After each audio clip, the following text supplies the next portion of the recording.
She's very hardworking. Entrepreneur. Very candid. She doesn't hold anything back. Passionate. Kim is a lot of fun. She loves the outdoors. She's the type of person to climb a mountain and check her email while doing it. Kim is one of the most principled people I have ever met. Tenacious and short. Tiny person with a huge heart. Kim's a very practical woman. It's a powerhouse. Scrappy. Fierce. I'd hate to have her as an opponent.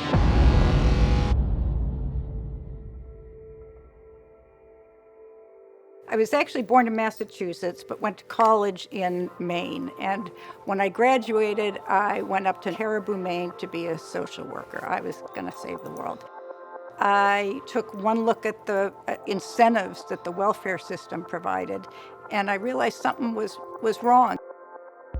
I started sending my resume around. You know, I was working on a dirt road in Maine, and I get this call from this guy in New York telling me about the John M. Olin Foundation. New York, New York.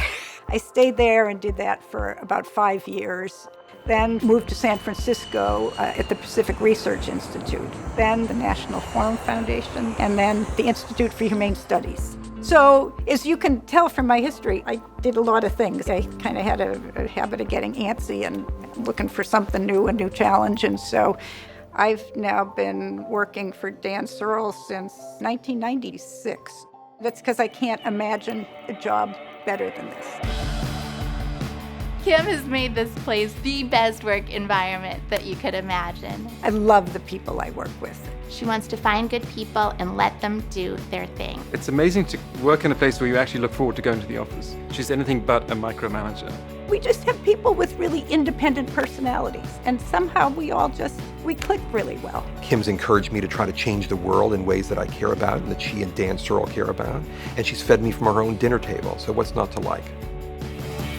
One of the things I know really annoys Kim is people that come in just talking all kinds of jargon, like we're gonna leverage this flywheel for impact into the 21st century, right? She's like, get to the point. Kim does not like buzzwords. She doesn't like the jargon. Just say what you mean. Oh, yeah. Best practices. I think she wants that word banned. Oh, God. Yeah. Let's stay away from synergies and synergistic. Synergy. There should be no fly-ins. Oh, yeah. But, no, I don't. And don't even leverage anything. No, leverage is okay. Impactful. That's another buzzword I hate. The only thing worse is impactfulness. So writing your proposal, I would recommend staying away from the buzzwords. Yeah, you have any of them. I hate them. I hate them. Does anyone like jargon and buzzwords? I guess some people do. Hey, Kim, flywheel. We're just so fortunate at Searle to be in a position where we're trying to improve the country. I mean, we're able to get up every day thinking about how we can use Dan Searle's resources to do that. And so it's, what's not to love about that? Kim thinks about Dan Searle every day when she gets up. He's given her the marching orders for what she does, and she's very true to that. Kim has always believed in the philosophy that a foundation should not go on forever.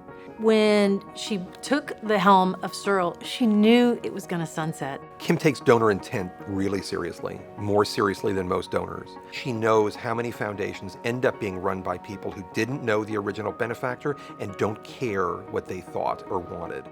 If we know Dan would not have done it, we don't do it. She has changed the way donors think about donor intent and about sunsetting versus perpetuity. And that has been a really profound change. I'm a firm believer in sunsetting. I've been called the foundation killer.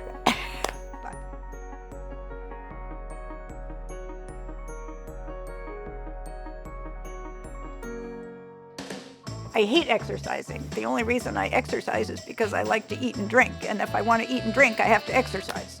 She's a whiskey girl, more than most women, I'd say. She has a rule: no alcohol before 5. Always alcohol after 5. Kim's favorite whiskey are bourbons. Bourbons are nice, bourbons are sweet, if you're a girl, but she mixes it a lot. It's a deficiency that she has that we tend to allow. Kim loves to cook. There's always red meat involved. She lives for freedom through her work and her family and hiking and barbecue and whiskey. she enjoys life, as it should be. So, trying to capture more people here, more diversity, not just public policy. In my mind, Kim has two jobs. She's paid to be the head of the Searle Freedom Trust, and she, of course, is the co-founder and the chairman of Donors Trust. Glad to see you focusing on what we're doing to remember Whitney through the Whitney I think Ball that's one of the Memorial. most important. Well, all began back in the mid-90s, actually. My friend Whitney Ball and I were running an organization called the Philanthropy Roundtable. I had this idea for Donors Trust, and we worked on that a lot together. No one knew what donor advised funds were back then. They hardly existed. We created Donors Trust with the idea of creating a vehicle that would make it easier for people to channel charitable resources towards the liberty movement. Early on, we both spent a lot of time developing it, and then she just flew with it. Kim does not like the limelight. She does not like to have the spotlight. And I think that's actually one of her greatest strengths, which is also why she's one of our greatest leaders. The two of them together were a ridiculously powerful driving force. I could say we were like sisters, but she was actually closer to me than I am to any of my sisters. She really believes passionately that people's money is their money. And those of us who are in the nonprofit community need to be reminded that what we do is done because of other people's money. And Kim's greatest legacy in the philanthropy world is the idea of donor intent. And the protection of that, that's Kim's greatest contribution. Kim Dennis and Tom Rowe were peas in a pod when it comes to being humble, hardworking, often behind the scenes, but totally faithful to their mission. With all the knowledge that Kim has had, this enormous career with this enormous network, the thing about her that is amazing to me is she has no pretensions. That's why she's so well loved. She's a listener and she's respectful of people's ideas. I can literally feel her rolling her eyes. Without the work that she and the Searle Freedom Trust have done, SBN would not be where we are today. Kim, I want to say congratulations. Thank you for blazing a trail. And you need to be celebrated because you have worked very hard all these years. Thank you again. Mom, I'm really proud of you for receiving this award today. I'm not exactly sure what you did, but I'm glad you did it. Mom, I want to thank you for always being such a great role model and always teaching me that glass ceilings don't really exist, but it's probably because you shattered them all. I love you so much. Congratulations on this award.